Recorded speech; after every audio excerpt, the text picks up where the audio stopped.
భారతదేశంలోని ఎన్నో పురాతన కట్టడాలనేవి నేటికి కూడా అంతుచిక్కని రహస్యాలతో నిండి ఉన్నాయి. ఈ కట్టడాల వెనుక ఉన్న చరిత్ర, వాటి గొప్పతనం అనేవి తెలిసినప్పుడు ఇలాంటివి మన తరంలో లేనందుకు ఎంతో బాధిస్తుంది. ఒకప్పటి మన దేశ గొప్పతనం అనేది మన తరాల వారికి, మన ముందు తరాల వారికి తెలియకుండా ఉండేందుకే చాలా వరకు ఇతర దేశస్తులు పూర్వం రోజుల్లో మన దేశంపై దాడి చేసి మన ఆలయాలని, కట్టడాలని, విగ్రహాలని ధ్వంసం చేసేశారు. ఇలా ఈ విధంగా ధ్వంసం చేయబడిన గొప్ప అద్భుతమైన వాటిలో కోనార్క్ సూర్య దేవాలయం ఒకటి. ఈ ఆలయంలో ఒకప్పుడు సూర్యదేవుడి విగ్రహం అనేది ఎలాంటి ఆధారం లేకుండానే గాలిలో తేలియాడేది. కానీ పోర్చుగీస్ దేశస్థులు వారి నౌకలనేవి ఈ ఆలయానికి దగ్గరగా ఉన్న సముద్ర తీరంలో వెళ్తున్నప్పుడు వాళ్ళ నౌకల్లోని దిక్సూచి ముళ్ళు ఎటూ తిరగక స్థిరంగా ఉండిపోయి వారి నౌకలను ముందుకు వెళ్ళనివ్వకుండా చేస్తుండటంతో ఇలా జరగడం వెనక కారణం ఈ సూర్యదేవుని విగ్రహమే అని తెలుసుకొని ఆలయాన్ని ధ్వంసం చేసి విగ్రహాన్ని తొలగించి వారి నౌకల మార్గాన్ని క్లియర్ చేసుకున్నారు. ఇలా ఈ కోనార్క్ సన్ టెంపుల్ వెనుక ఎంతో గొప్ప చరిత్ర దాగి ఉంది. ఈ రోజు ఈ వీడియోలో ఈ ఆలయ అద్భుతాల గురించే మీకు తెలపబోతున్నాను. అసలు ఈ కోనార్క్ సన్ టెంపుల్ చరిత్ర ఏమిటి, దీన్ని ఎవరు కట్టారు, ఎందుకు కట్టారు, అలాగే మరల దీన్ని ఎవరు ఎందుకు ధ్వంసం చేశారు, ఈ ఆలయంలో ఉన్న ప్రత్యేకతలేంటి, ఈ టెంపుల్ ఎక్కడుంది, కేవలం హిందువులు మాత్రమే కాకుండా ప్రపంచంలోని ప్రతి వ్యక్తి ఈ ఆలయాన్ని సందర్శించాల్సిన ప్రదేశంగా ఎందుకు చెబుతున్నారు, ఇలాంటి ఎన్నో ఆసక్తికరమైన విషయాలని ఈ వీడియోలో మీకు తెలపబోతున్నాను. ఈ వీడియో ఎంతో ఇన్ఫర్మేటివ్గా ఉంటుంది, సో దయచేసి ఎండ్ వరకు చూస్తారని మనవి. అండ్ ఇలాంటి మరెన్నో ఇన్ఫర్మేటివ్ వీడియోస్ని ఇక నుంచి మీ కొరకు తెచ్చేందుకు మీ సపోర్ట్గా జస్ట్ లైక్ చేయండి చాలు. సో ఇంకా లేట్ చేయకుండా let's get into the video.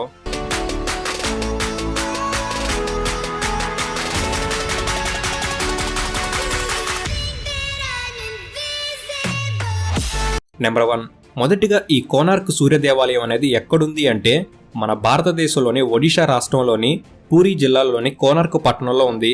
అలాగే పూరీ క్షేత్రానికి 85 కిలోమీటర్ల దూరంలో ఉంటుంది. ఈ ఆలయాన్ని సముద్ర తీరానికి దగ్గరలో నిర్మించారు. ఈ ఆలయం అనేది ఒక పెద్ద సైజులో ఉండే రథం ఆకారంలో ఉండేలా నిర్మించారు. అందువల్లనే దీన్ని లార్డ్స్ రథాలయం అని కూడా పిలుస్తారు.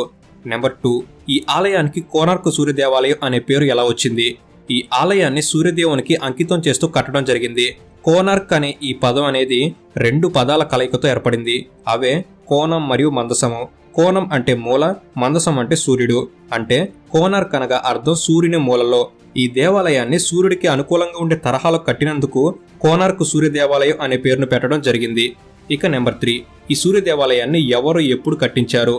ఈ పురాతన సూర్య దేవాలయాన్ని క్రీస్తు శకం 1250లలో తూర్పు గంగా రాజవంశానికి చెందిన ప్రముఖ చక్రవర్తి నరసింహదేవ్ నిర్మించారు. ఈ ఆలయాన్ని 1200 మంది కార్మికులు కలిసి దాదాపుగా 12 సంవత్సరాలు కష్టపడగా, అంటే 1243 నుంచి 1255 వరకు కష్టపడగా ఈ అందమైన దేవాలయం పూర్తయింది. నెంబర్ 4, ఈ సూర్య దేవాలయం కట్టడం వెనుక ఉన్న కథ ఏంటి, చరిత్ర ఏమిటి? ఈ దేవాలయం కట్టడం వెనుక చాలా కథలే ప్రచారంలో ఉన్నాయి. అవేంటో మీకు తెలుపుతాను. మొదటి కథ 1200 నుంచి 1250 మధ్య సంవత్సరాల్లో అనగా 13వ శతాబ్దంలో భారతదేశంలోని చాలా ప్రాంతాలని ఆఫ్ఘన్ ముస్లిం పాలకులు యుద్ధాల్లో గెలిచి ఆక్రమించేశారు. ఈ శక్తివంతమైన ముస్లిం పాలకులతో ఏ భారతదేశ రాజులు సరిగ్గా పోటీ పడలేకపోయారు. ఇలా దాదాపుగా భారతదేశంలో చాలా ప్రాంతాలను ఆక్రమించేసిన ఈ ముస్లిం పాలకులు ఇక హిందూ సాంప్రదాయాలను నాశనం చేసేందుకు వరుసగా హిందూ దేవాలయాలను సైతం నాశనం చేస్తూ వచ్చారు. ఇలా అయితే ఈ ప్రాంతంలో అనగా ఒరిస్సాలో కూడా హిందూ సామ్రాజ్యం అనేది ముగిసిపోతుందని పసిగట్టిన అప్పటి ఈ ప్రాంతరాజు గంగా వంశ పాలకుడు నరసింహదేవుడు ముస్లిం పాలకులతో పోరాడేందుకు సాహసించాడు. వాళ్ళందరికీ ఒక పాఠం నేర్పాలని భావించి తెలివైన విధానాలతో ఆ ముస్లిం పాలకులపై దాడి చేశాడు. ఇలా ఈ విధంగా తుగన్ ఖాన్ అనే ముస్లిం పాలకునితో ఈ హిందూ రాజు యుద్ధాన్ని చేసి వారి ముస్లిం సైన్యాన్ని తెలివిగా చెదరగొట్టి విజయం సాధించాడు. ఇలా ఈ విధంగా ఎంతో కష్టమైన యుద్ధాన్ని జయించిన ఈ నరసింహదేవ్ రాజు ఆ ఆనందంలో తన ఇష్టదైవమైన సూర్యునికి అంకితం చేస్తూ ఒక దేవాలయాన్ని కట్టాలని నిర్ణయించుకున్నాడు. అలా నిర్మించినదే ఈ కోనార్క్ సూర్య దేవాలయం. ఇక ఈ దేవాలయం కట్టడం వెనుక ఉన్న మరో మతపరమైన పురాణ కథ ఏమిటంటే శ్రీకృష్ణుడు కొడుకైన సాంబుడు ఒకరోజు నీలరేవులో అభ్యంగా స్నానం చేస్తున్న కొందరు ఆడవాళ్లను చూడటంతో శ్రీకృష్ణుడు కోపంతో అతని కొడుకుని శపిస్తాడు. ఈ శాపం వలన సాంబుడు కుష్ఠరోగానికి గురవుతాడు. దాంతో సాంబుడు ఈ వ్యాధి నుంచి బయటపడేందుకు ప్రస్తుతం కోనార్క్గా పిలువబడుతున్న మైత్రీవనంకి వచ్చి అక్కడ నది స్నానం చేస్తూ సూర్యదేవుడిని ఆరాధిస్తూ ఉండేవాడు. ఇలా ఈ విధంగా 12 సంవత్సరాలు సూర్యదేవుని కోసం తపస్సు చేయగా చివరికి సూర్యదేవుడు ప్రత్యక్షమై సాంబుడిని ఆశీర్వదించగా అతని కుష్ఠరోగం పోతుంది. దాంతో సాంబుడు సూర్యదేవుడు తనకు చేసిన మేలుకు ఫలితంగా వారికి ఆలయాన్ని కట్టాలని నిర్ణయించుకుంటాడు. ఈ ఆలోచనతో ఉన్న సమయంలో ఒకరోజు సాంబుడు నదిలో స్నానం చేస్తుండగా అతనికి సూర్యదేవుని విగ్రహం దొరుకుతుంది. దాంతో వెంటనే ఆ విగ్రహాన్ని ఇక్కడ ప్రతిష్ఠించి ఈ కోనార్క్ దేవాలయాన్ని కట్టించాడని పురాణాలు తెలుపుతున్నాయి.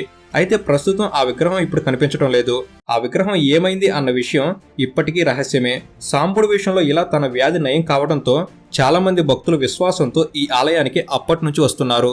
ఇక నెంబర్ 5, ఈ ఆలయం నిర్మాణం ఎలా ఉంటుంది, ఈ ఆలయంలో ఉన్న ప్రత్యేకతల విశేషాలేంటో ఇప్పుడు చూద్దాం. ఈ ఆలయాన్ని సూర్యగమనానికి అంటే సూర్య దిశలకు అనుగుణంగా ఉండేలా కట్టారు. ఈ ఆలయం అనేది రథం ఆకారంలో ఉంటుంది. ఈ రథానికి మొత్తం 12 జతల చక్రాలు ఉంటాయి. ఈ 12 జతల చక్రాలు కూడా సంవత్సరంలోని 12 నెలలని 12 రాసులని సూచిస్తాయి. అలాగే ఈ 12 జతల చక్రాలు అనేవి రోజులోని 24 గంటలను కూడా సూచిస్తాయి. ఈ ఆలయ చక్రాలపై పడే సూర్యకిరణాల ఆధారంగా టైం ఎంత అవుతుంది అనే విషయాన్ని ఇక్కడ స్థానికులు చెప్పగలరు. ఇక ఈ రథాన్ని 7 గుర్రాలు లాగుతున్నట్లుగా శిల్పాలు కనిపిస్తాయి. ఈ 7 గుర్రాలు కూడా వారంలోని 7 రోజులుగా చిహ్నాలుగా పరిగణించారు. ఈ ఆలయం మొత్తాన్ని నల్ల గ్రానైట్ మరియు ఎర్ర ఇసుక రాయితో కట్టారు. ఇలా వీటితో నిర్మించిన ప్రపంచంలోని ఏకైక ఆలయం కూడా ఈ సూర్య దేవాలయమే. ఈ సూర్య దేవాలయంలో సూర్యదేవుని 3 విగ్రహాలు ఉంటాయి. ఇవి ఒకటి బాల్యం, మరొకటి యవ్వనం, మరొకటి వృద్ధాప్యాన్ని సూచిస్తాయి. వీటినే ఉదయించే సూర్యుడు, మధ్యాహ్న సూర్యుడు మరియు అస్తమించే సూర్యుడిగా కూడా పిలుస్తారు. ఇక ఆలయ ఆధార భాగంలో అంటే నేలకు 2 అడుగుల ఎత్తులో ఏనుగులు, కోతులు లాంటి వివిధ రకాల జంతువులు, పక్షుల శిల్పాలనేవి చెక్కబడి ఉన్నాయి. ఇవి పిల్లల్ని ఎంతగానో ఆకర్షిస్తాయి. వీటి పై భాగంలో వివిధ రకాల సంగీత వాయిద్యాలు, నాట్యం చేస్తున్న శిల్పాలు, కుస్తీ లాంటి యుద్ధ కళలను అభ్యసిస్తున్న శిల్పాలు వంటివి ఎన్నో కనబడతాయి. ఈ శిల్పాలలో ప్రత్యేకంగా ఒడిస్సీ నృత్యానికి సంబంధించిన 128 రకాల భంగిమలు ఉంటాయి. అలాగే ఈ ఆలయ గోడలపై యవ్వనంలో ఉండే వారిని ఆకర్షిస్తూ కామసూత్ర భాష్యం చెప్పే భంగిమలు ఉంటాయి. ఇవి హైందవ సమాజంలో వివాహ వ్యవస్థకు ఎంతటి ప్రాముఖ్యత ఉందో ఈ శిల్పాలు తెలియజేస్తాయి. మరికొంత ముందుకు వెళ్తే దేవతామూర్తుల విగ్రహాలు కనబడతాయి. దేవాలయానికి పైన పద్మము, కలశము అనేవి ఆకర్షణీయంగా చెక్కబడి ఉన్నాయి. ఇక ఈ ఆలయం ఎంట్రన్స్ లో అనగా ప్రధాన ద్వారం దగ్గర ఒక సింహం, ఏనుగు విగ్రహాలనేవి అద్భుతంగా చెక్కబడి ఉంటాయి. ఈ సింహం ఏనుగుపై దాడి చేస్తూ ఉంటే ఆ ఏనుగేమో ఒక మనిషిని చంపుతున్నట్లుగా ఈ శిల్పాలు అర్థం వచ్చేలా కనిపిస్తాయి. ఇలా వీటిని చెక్కడం వెనక కారణం ఆ సింహం బొమ్మ అనేది అహంకారానికి, పొగరుకి నిదర్శనంగా, ఏనుగేమో ధనానికి ప్రతీకగా ఉన్నాయి. ఇక ఈ రెండూ ఉంటే మనిషికి పతనం మొదలైనట్లే అనే ఈ అర్థాన్ని చూసేవారికి తెలిపేలా ఈ శిల్పాలను ఆలయం ద్వారం వద్ద చెక్కారు. అలాగే 10 అడుగుల పొడవు, 7 అడుగుల ఎత్తు ఉన్న గుర్రాల శిల్పాలనేవి కనిపిస్తాయి. ఇవి వీరత్వానికి, బలానికి ప్రతీకలుగా చెబుతారు. ఈ ఆలయంలో ఇలాంటి మరెన్నో గొప్ప విషయాలను తెలియజేసే శిల్పాలు ఉన్నప్పటికీ వీటిని వదిలేసి కొందరు ఈ ఆలయంలోని శృంగార భంగిమలను మాత్రమే చూస్తూ ఈ ఆలయాలు బూతు బొమ్మలకు నిలయాలు అన్నట్టు కొందరు విమర్శించడం వారి మూర్ఖత్వం అని ఇక్కడ వారు చెబుతున్నారు. ఈ ఆలయ ముఖద్వారంలో గోపురానికి ఉపయోగించిన రాళ్లనేవి ఎంతో దృఢమైనవి, శక్తివంతమైనవి. అప్పట్లో ఈ రాళ్ల గొప్పతనాన్ని చూసిన బ్రిటిషర్లు ఈ రాళ్లను పరీక్షలు చేసేందుకు గాను కొన్నిటిని ఇంగ్లాండ్కి కూడా తీసుకుపోయారని చెబుతుంటారు. ఈ ఆలయాన్ని ఒకసారి రవీంద్రనాథ్ ఠాగూర్ గారు సందర్శించారు. ఆయన సందర్శించినప్పుడు ఆయన తన అనుభవాన్ని ఒక్క మాటలో స్పష్టం చేసేశారు. ఆ మాట ఏమిటంటే, ఇక్కడి శిల్పాల భాష మనిషి భాషను సైతం అధిగమించింది అని అన్నారు. ఇక నెంబర్ 6, ఈ ఆలయాన్ని ఎవరు, ఎందుకని ధ్వంసం చేశారు? ఈ ఆలయం ధ్వంసం కథలోనికి వెళ్లే ముందు ఈ ఆలయంలో ఉన్న అత్యంత ప్రత్యేకత గురించి తెలుసుకోవాల్సిందే. ఈ ఆలయంలోనే అత్యంత అద్భుతమైనది ఆలయ గర్భగుడి.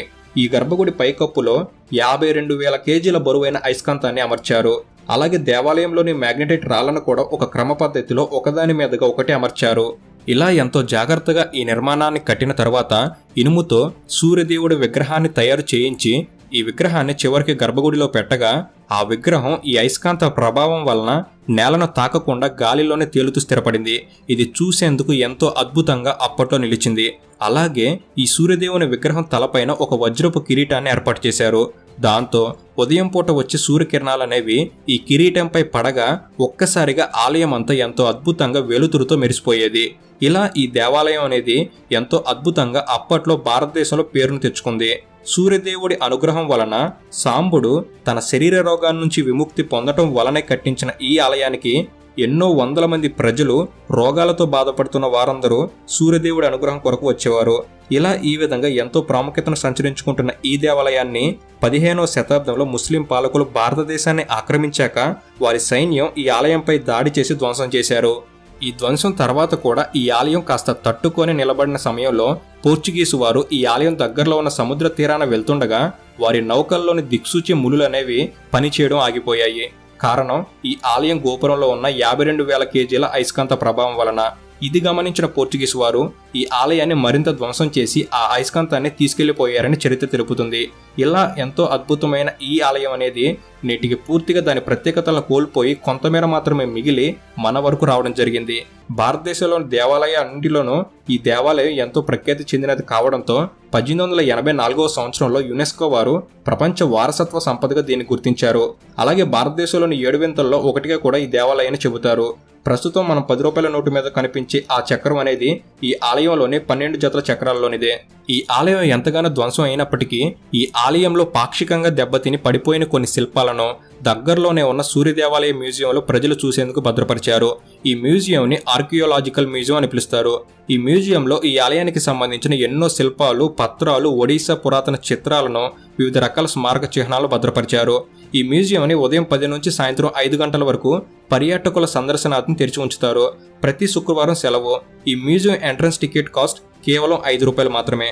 ఇక ఫైనల్గా నెంబర్ 7, ఈ కోనార్క్ సూర్య దేవాలయంకి వెళ్ళటం ఎలా?